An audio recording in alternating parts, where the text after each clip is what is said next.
Route 89 at night always felt lonely.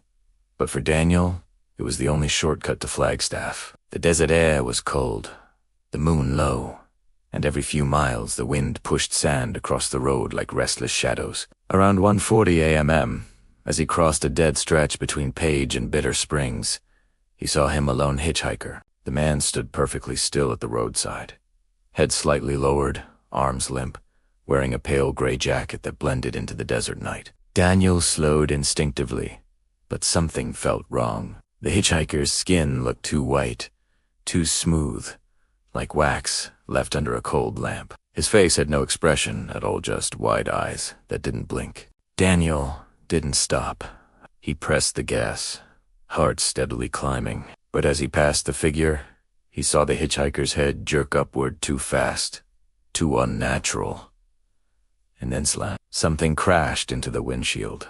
A pale face, stretched wide like elastic, smacked against the glass with a sound like cracking ice. But the face wasn't the one he'd seen on the roadside. This one had a twisted grin carved ear to ear, lips peeled back, eyes sunken deep like empty wells. Daniel screamed, swerving.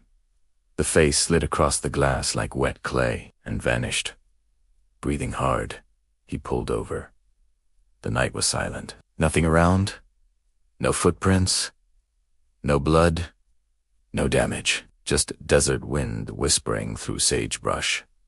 Shaking, he drove a gun. But less than a mile later, another pale figure stood on the shoulder. He recognized the close gray jacket, limp arms, but the face was different again, this time swollen, bruised, and leaking dark streaks down the neck. Daniel didn't slow. He gripped the wheel and stared straight ahead. Slam! Another face on the windshield, this one with gouged eyes and a mouth sewn shut with thin, broken threads. The impact shook the entire car, but again the face dissolved like mist.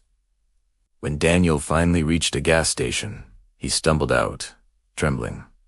The clerk rushed out after seeing his panic. "You okay, man?"